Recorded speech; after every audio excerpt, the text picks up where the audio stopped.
दोस्तों नमस्कार, निशांत एकेडमी में आप सभी का स्वागत है। अगर आप एससी, जेसीए का अगर आपने टाइपिंग कवर कर लिया है, पहला पेपर क्वालिफाई कर लिया है, तो जो लास्ट पड़ाव है या फिर ऐसा कहा जाए नेक्स्ट पड़ाव है क्योंकि इसके बाद इंटरव्यू है, उसका प्रिपरेशन आप लोग आराम से कर लोगे। तो एक्चुअल में जो सबसे अभी जो मेजर स्टेप है वो है डिस्क्रिप्टिव का पेपर। अगर आपने डिस्क्रिप्टिव का पेपर अच्छे से क्लियर कर लिया, उसमें एक अच्छा स्कोर कर लिया, तो 110% चांसेस है कि आपका सिलेक्शन हो जाए। इस वीडियो में हम लोग डिस्क्रिप्टिव का प्रिपरेशन आप कैसे करें, क्या-क्या चीज़ें हैं जो आपको थ्रू आउट द प्रिपरेशन ध्यान में रखनी है, उन सब चीज़ों को डिस्कस करेंगे। पहली बार अगर चैनल पे आए हो और अभी तक चैनल सब्सक्राइब नहीं करा है, तो फटाफट चैनल को सब्सक्राइब करिए क्योंकि आपके एग्ज़ाम से रिलेटेड जितनी भी इम्पोर्टेंट चीज़ें होती हैं, उन सभी चीज़ों को हम लोग अपनी वीडियो के अंदर कवर करते हैं, जो कहीं न कहीं एग्ज़ाम प्रिपरेशन में आपकी हेल्प करती है। तो देखो, आपका जो एससी जेसीए डिस्क्रिप्टिव 2025 का जो एग्ज़ाम होगा, बेसिकली हम लोग क्या देखने वाले हैं, एक तो स्ट्रैटेजी का पार्ट हम लोग देखेंगे कि कैसे एक्चुअल में इस एग्जाम को कैसे कवर करना है। दूसरा जो है वो है ऐसे को कैसे प्रिपेयर करना है। तीसरा जो है प्रिसाइज राइटिंग के अंदर क्या क्या चीजें हैं जो आपको ध्यान में रखनी है। और चौथा जो है कंप्रीहेंशन पैसेज को कैसे कवर करना है। सो वन बाय वन करके सारी चीजें डिस्कस करते हैं।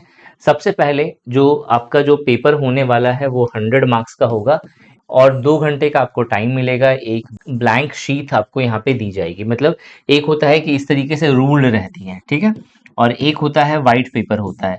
तो यहाँ पे जो आपको एक्चुअल में वाइट पेपर नहीं दिया जाएगा, रूल लाइंस होगी, मतलब ऐसे ऐसे होंगी और ये ब्लैक होगा। और जैसे कि एसएससी में पहले क्या होता था, बॉक्स टाइप का बना हुआ रहता था, इस तरह की भी नहीं मिलेगी, ठीक है। मतलब रूल्ड लाइंस वाली जो है आपको यहाँ पे शीट मिलेगी, ठीक है। रीडिंग कम्प्रीहेंशन जो होगा वो 30 मार्क्स का होगा। 30 मार्क्स के क्वेश्चंस हो, 4 या 5 क्वेश्चंस पूछे जाएंगे यहाँ पे, ठीक है।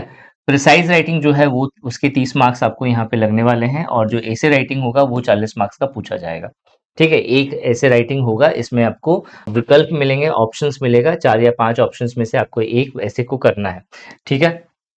कैसे प्रिपेयर करना है, तो देखो ऐसे राइटिंग के अंदर अगर आप ऐसे लिख रहे हैं तो जो एक्चुअल वे है, जो सबसे बेस्ट वे है, वो है सबसे पहले कोट्स या किसी करंट इवेंट से या कोई जिसे कहते हैं फ्रेज, तो उससे आपको ऐसे को स्टार्ट करना है। फिर आपको इंट्रोडक्शन में आना है। इंट्रोडक्शन कवर करने के बाद आपको बॉडी पार्ट लिखना है। बॉडी पार्ट के अंदर जो आप इंपॉर्टेंट डाटा है, जो एक्चुअल में जो करंट डाटा है उससे रिलेटेड चीजें, कुछ फैक्ट बेस्ड चीजें हैं, वो आप यहाँ पे डालिए। और फाइनली आपको कंक्लूजन करना है। एक चीज जो सभी लोग मिस करते हैं, वो करते हैं क्या है, इन सबको लिखते तो है लेकिन फॉर्मेलिटी जैसा लिखते हैं। आपको कोशिश ऐसी करनी है कि कोट्स लिखा, कोट्स को रिलेट करते हुए इंट्रोडक्शन लीजिए ताकि आपका फ्लो मेंटेन हो। इंट्रोडक्शन को रिलेट करते हुए अपने बॉडी पार्ट में जो है घुसिए और बॉडी पार्ट कवर करने के बाद कंक्लूजन भी जो है आपको बॉडी पार्ट को लेकर के ही कवर करना है, छोड़ना नहीं है ताकि ब्रेक ना लगे।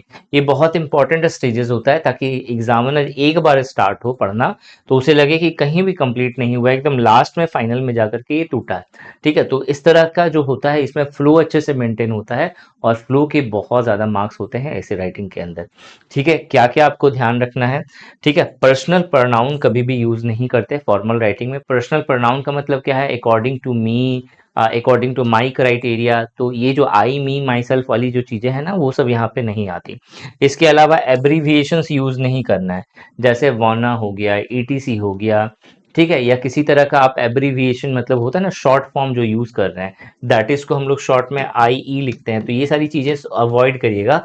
फॉर्मल राइटिंग में आपको ये सारी चीजें नहीं करनी होती हैं। इसके अलावा आपको पूरा का पूरा फॉर्मल बन के लिखना है, पूरा फॉर्मेलिटी के साथ आपको लिखना है, ठीक है। आपको ये नहीं, फ्रेंड को नहीं लिख रहे हो, ठीक है, एक फॉर्मल आप यहाँ पे ऐसे लिख रहे हैं तो आपको फॉर्मेलिटीज मेंटेन करना पड़ेगा। और एक जो सबसे इंपॉर्टेंट क्वेश्चन होता है कि कितने वर्ड में अपना ऐसे कंप्लीट करें, तो इस एग्जाम के लिए 650 मैक्सिमम वर्ड होना चाहिए। 600 से 650 वर्ड्स के बीच में अगर आप ऐसे कंप्लीट कर रहे हैं तो this is the good one, ठीक है। 700 तक पहुंच जाओगे तो लेंदी हो जाएगा ये, ठीक है।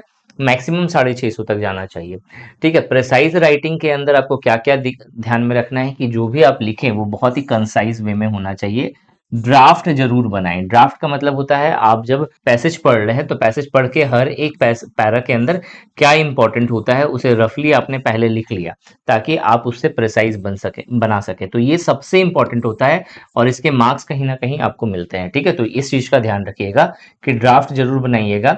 जब आप प्रिसाइज लिख रहे हैं तो प्रिसाइज पूरा प्रिसाइज बॉक्स के अंदर आपको लिखना है। मतलब जब लिख लिया तो उसके चारों तरफ एक बॉक्स बना दो, ये बहुत इंपॉर्टेंट होता है। टाइटल लिखना बहुत ज़्यादा ज़रूरी होता है और बहुत बार बच्चे ये पूछते हैं कि प्रिसाइज राइटिंग कितने शब्दों में कवर करना है। तो जितना आपको रीडिंग कंप्रीहेंशन के मतलब जो कंप्रीहेंशन दिया गया है, जो पैसेज दिया गया है, उसके जितने भी वर्ड्स होंगे ऑन एन एवरेज उसका आपको 1/3 में लिखना है। अब यहाँ पे जो है कुछ स्टूडेंट्स ऐसे बोलते हैं कि सारा वर्ड हम लोग काउंट करने जाएंगे क्या, तो वैसा नहीं करना है। आपको मान लो कि कुछ लाइन्स में आपका जो है पैसेज दिया गया है, आपको एक लाइन में कितने सारे ऑन एन एवरेज वर्ड है वो काउंट करो और टोटल लाइन्स काउंट कर लो, दोनों को मल्टीप्लाई कर दो तो ऑन एन एवरेज उतने वर्ड्स होंगे। उसका 1/3 निकालो, उतने वर्ड्स में आपको प्रिसाइज जो है राइटिंग अपना कवर करना है। ठीक है, रीडिंग कंप्रीहेंशन की बात करें तो रीडिंग कंप्रीहेंशन में दो चीजें बहुत इंपॉर्टेंट है। एक है जो पैसेज दिया गया है आपको उसकी अंडरस्टैंडिंग होनी चाहिए, आप जो पढ़ रहे हैं आपको समझ में आना चाहिए। और दूसरा वोकेबलरी पे कमांड होना चाहिए। इन दोनों के लिए जो सबसे बेस्ट सोर्स है वो है न्यूज़पेपर। आप न्यूज़पेपर अगर डेली बेसिस पे पढ़ रहे हैं कोई भी आर्टिकल और उसे आर्टिकल को पढ़ के उसका मतलब समझने की कोशिश कर रहे हैं तो आपका यहाँ से प्रिपेयर हो जाएगा। और याद रखिएगा रीडिंग कंप्रीहेंशन में अगर आपको अच्छा स्कोर करना है तो प्रैक्टिस इज द की। आप कोई भी बुक से उठा करके रीडिंग कंप्रीहेंशन और उसके क्वेश्चंस जो है डेली बेसिस पे करोगे तो आप आराम से जो है यहाँ पे जो रीडिंग कंप्रीहेंशन होगा वो आराम से इजीली क्रैक कर लेंगे। अब क्या होता है यहाँ पे रीडिंग कंप्रीहेंशन में जो क्वेश्चंस पूछे जाते हैं वो आपके डिस्क्रिप्टिव टाइप के बनते हैं। तो आप बोलोगे सर डिस्क्रिप्टिव वाला कहाँ से प्रिपेयर करें, तो आपके भाई बंधु या दोस्त वगैरह सबका कोई भी घर में होगा जिसका क्लास 9 क्लास 10 क्लास 11 क्लास 12 इस तरह की जो बुक्स होंगी, उन बुक्स के इंग्लिश में आपको भरे पड़े मिल जाएंगे इस तरह के रीडिंग कंप्रीहेंशन। लास्ट के लास्ट टाइम मतलब इससे 2000 आई थिंक 22 में पेपर हुआ है, उससे पहले जो है 2000 आई थिंक 17 में या 19 में पेपर हुआ है। तो अगर उस टाइम का जो अगर आप देखोगे तो उस समय जो है सीबीएसई का कोई एक बुक था, उससे बुक से उठा करके पूरा का पूरा पैसेज इन्होंने पूरा डाल दिया था। ठीक है, तो अगर आप उससे प्रिपेयर करोगे 9 10 11 12 वाली बुक से तो आपका बहुत अच्छे से ये रीडिंग कंप्रीहेंशन प्रिपेयर होगा। ठीक है, इसके अलावा अगर आपको टॉपिक जानना है कि इंपॉर्टेंट एसी के लिए कौन कौन से टॉपिक्स हैं जो आप प्रिपेयर करिएगा तो आई आइकन पर आपको ये वीडियो दिख रही होगी, इस वीडियो को देख लेना है। इसमें एसे के बारे में मैंने डिटेल में बताया कि एसे के अंदर कौन कौन से टॉपिक कवर करने चाहिए। इसके अलावा अगर आप प्रीवियस ईयर क्वेश्चंस चाहते हैं जो एससी जेसीए के एग्जाम में पूछा गया था तो वो डिस्क्रिप्टिव क्वेश्चन जो है पूरा का पूरा मैंने अपने चैनल पे डाला हुआ है। आप उसकी वीडियो भी आई आइकन से जो है एक्सेस कर सकते हैं। कमेंट सेक्शन में भी पिन कर दिया है मैंने, आप वहां से भी आप चेक कर लोगे। ठीक है, बाकी अगर आप इसका बेस्ट प्रिपरेशन करना चाहते हैं तो जो मेरा कोर्स है निशांत ई एकेडमी एप्लीकेशन पर, वहां पे आपको सबसे पहले टॉपर्स के शीट मिलते हैं। ये सबसे इंपॉर्टेंट है, लास्ट टाइम भी हम लोगों ने इस एग्जाम को कवर करवाया था। तो जो टॉपर्स हुए थे उनके जो शीट है तो उन्होंने कैसा लिखा था, क्या क्या चीजें करी थी, वो चीज आपको यहाँ पे पता चलता है। इसके अलावा कंटेंट आपको मिलेगा, इस कंटेंट में आपको ऐसे राइटिंग हो गया, प्रिसाइज राइटिंग हो गया या रीडिंग कंप्रीहेंशन हो गया, इन सब के ऊपर में जो है आपको फॉर्मेट वीडियोस मिलती है कि एक्चुअल में किस तरीके से लिखना चाहिए। उसके ऊपर मैंने आपको बताया है कि एक्चुअल में क्या तरीका होता है, क्या वे होता है, क्या क्या चीज़ें करनी होती है। आप ये वीडियो अगर देख लोगे तो आपका ओवरऑल आपको आइडिया लग जाएगा कि आखिर क्या चीज़ें करनी है। इसके अलावा कुछ और हमने लाइव क्लासेस लिए हैं ताकि कॉमन मिस्टेक्स जो जनरली बच्चे करते हैं वो चीज़ हमने वहाँ पे क्लियर करा है, तो आपको और बहुत ज़्यादा हेल्प होगी उससे। इसके अलावा आपको ऐसे राइटिंग, प्रिसाइज राइटिंग और रीडिंग कंप्रीहेंशन पर आपको प्रैक्टिस टेस्ट, ई बुक वगैरह सब दिया गया है, आप उससे कर सकते हैं। और सबसे प्लस पॉइंट आपको 10 ऐसे प्रैक्टिस सेट्स दिए गए हैं जो कंप्लीटली इसी एग्जाम के अकॉर्डिंग है और उसका इवेल्युएशन हम लोग आपको करके देते हैं। अब हम लोग इवेल्युएशन करके देते हैं तो समझ लेना कि ये 10 टेस्ट नहीं है, 10 स्टेजेस हैं सिलेक्शन के। आपका जो पहला आप पेपर दोगे हमें करके तो उसमें हम आपकी गलतियां बताएंगे, दूसरे वाले में आप और प्रिसाइजली जो है उन गलतियों को सुधारोगे और सुधार करके फिर उस पे क्या होगा ना कि हम लोग आपको और फाइन फाइन फाइन बनाते जा रहे हैं। तो लास्ट टाइम सोचो 10 स्टेजेस में जब मैं आपका जो लास्ट स्टेजेस होगा उसमें आप कंप्लीटली जीरो एरर के साथ आप अपना इम्प्रूवमेंट करोगे।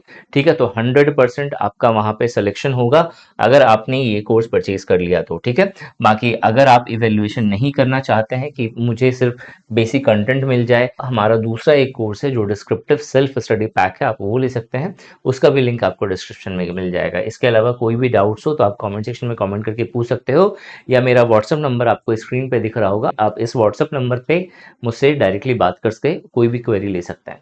इस वीडियो में यही था। Thanks for watching this video and wish you good luck for your